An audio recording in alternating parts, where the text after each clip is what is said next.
Hello everybody and welcome back to another video. Today is 13th of November, 10:24 in the morning, and today we will be trying to learn how to fill out another form that we will be filing together with our 485. So we are going to look into form I-131, or the travel document.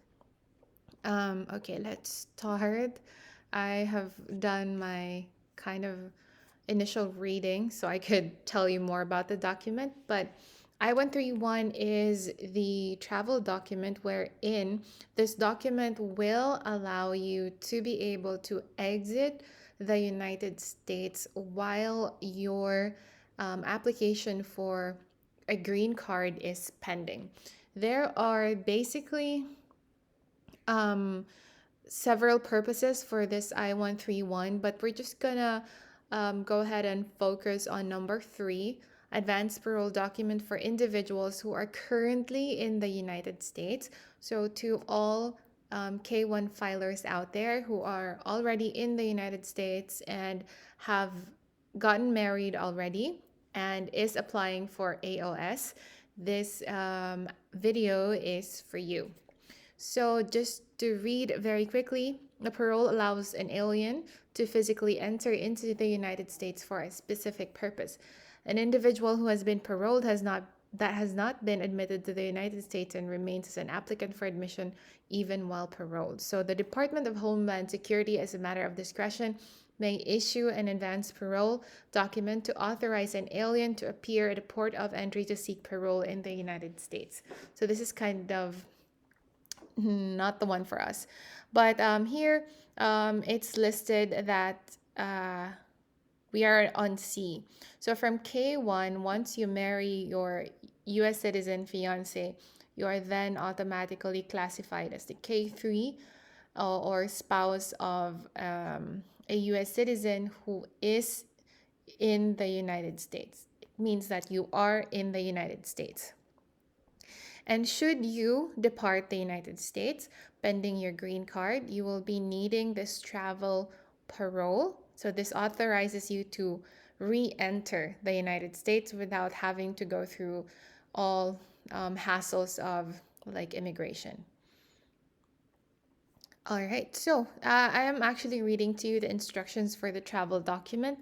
Let's go back and look at this page right here. All you have to do really to search for the forms is to type in your search bar I-131, and it's on the top of your search bar. It should return something like this, which is the official website of U.S. Citizenship and Immigration Services. All their forms would have something like this. So here there's forms and document downloads, edition date, where to file, the filing fee, everything like instructions. It's all in here in the USCIS website. So we are going to go to forms and document downloads. Earlier, I was reading to you the instructions for form I-131. Right now, we are going to go ahead and open the form itself. So this is the application for travel document form I-131. It expires in October 31, 2025. So you don't have to worry if you get your form from the USCIS website. It's always going to be the recent form. So that's why I highly, highly suggest that you get your form only from the website. Alrighty. So this is a third. How many pages? Let me just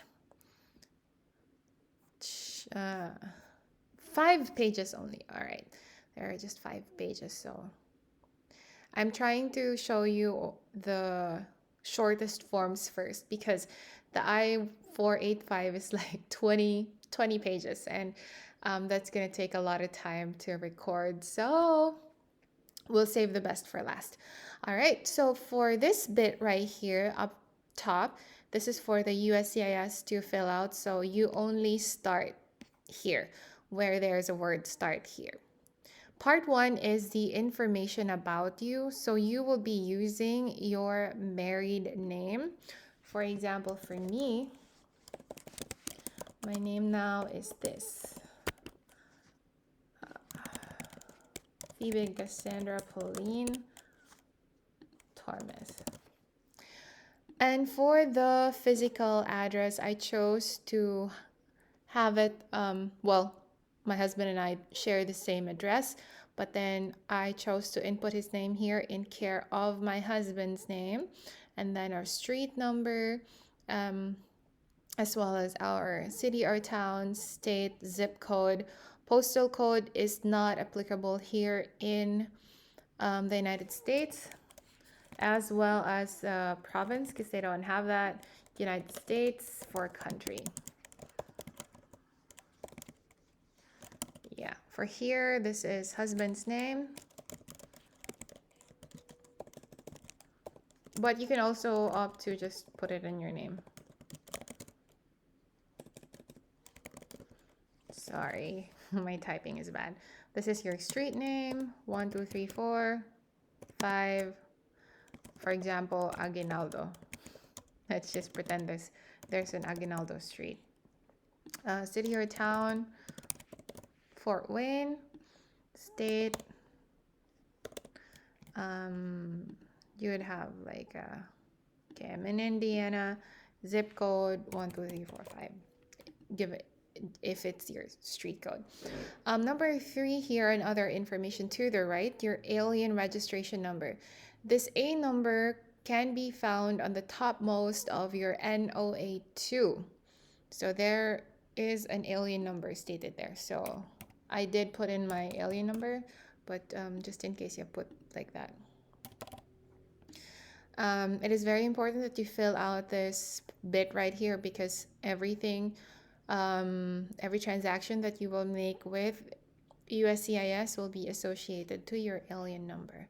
Country of birth, I was born in the Philippines. Citizenship, I am still a Filipino citizen. So Philippines, yeah, is that correct? Oh my gosh. Philippines. Class of admission, I was admitted to the United States under K1. Gender, of course, female. Birthday, just example. So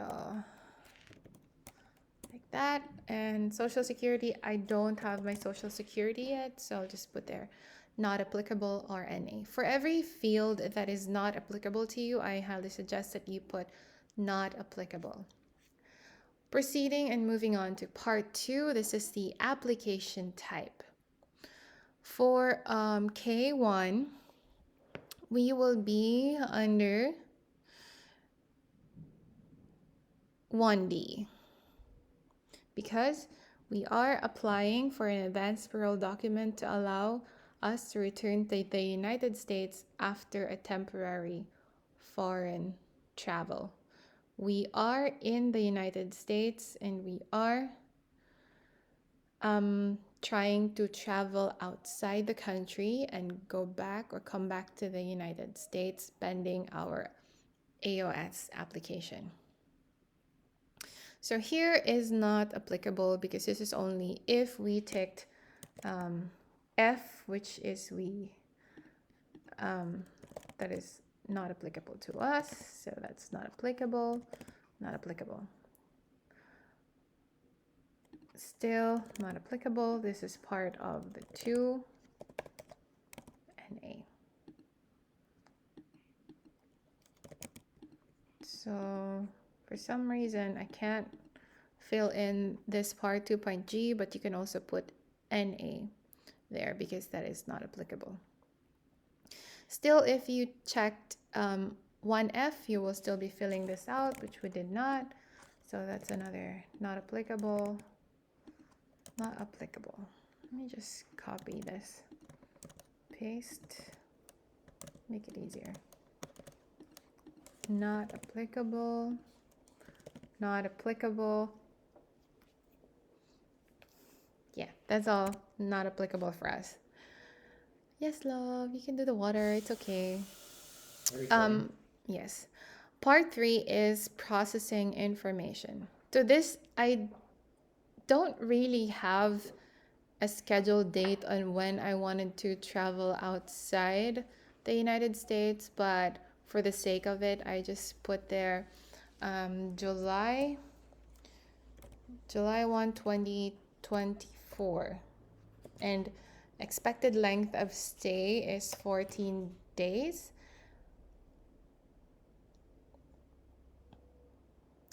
And then 3.A, are you or any person included in this application now exclusion, deportation, removal, residency? That is a no. If yes, and this is in conjunction to 3.A, so we take no. Therefore, this one is not applicable for us.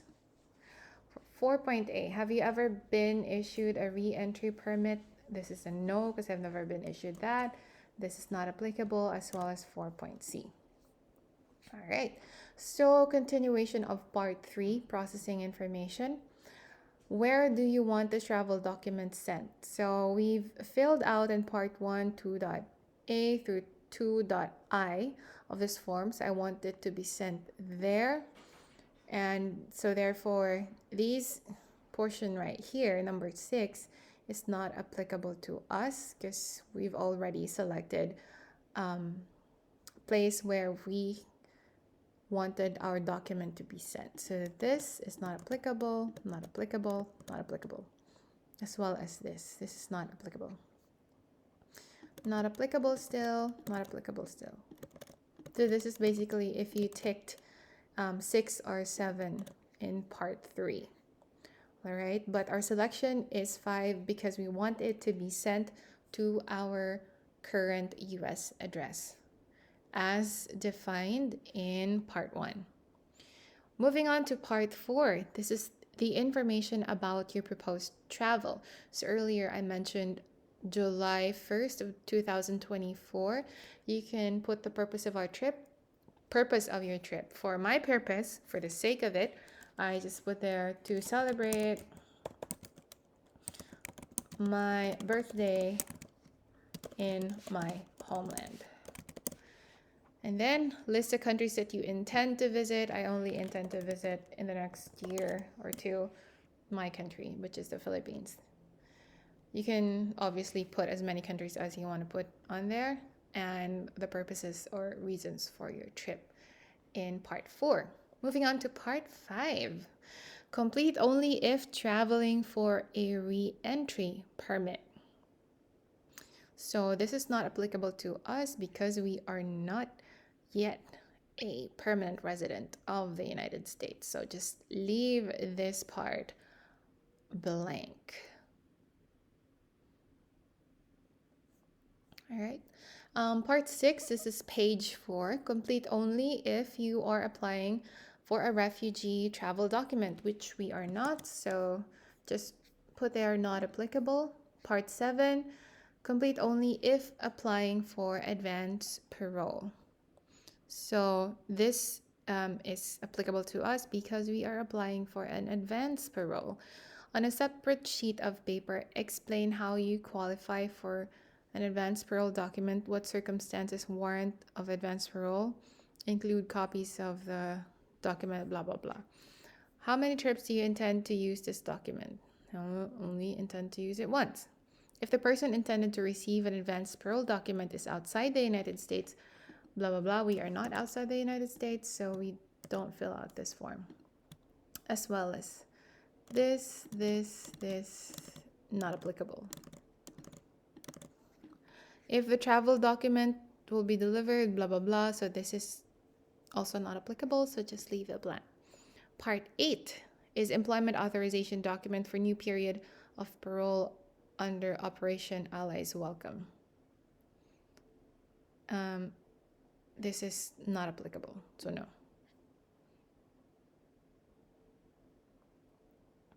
We are applying for a separate document for our EAD, so we will take that as a no. Signature of applicant, very important to put your signature here. We printed out the document and then I signed it like an actual ink signature. The date of the signature, of course, that would be the date when you will sign this document, and phone number, very, very important because they will be sending you notifications or instructions about your application. So it's highly important that you don't leave this blank. Moving on, part 10, information about the person who prepared this application if other than the applicant. So I was the one who prepared my document, so this is not applicable, not applicable, not applicable. Yeah, so just put NA covering all these. There we go. And that would be the end of our Form I-131 application. So for the requirements to attach with our Form I-131, let me just pull up my document because I printed out a list of documents that we enclosed with the Form I-131.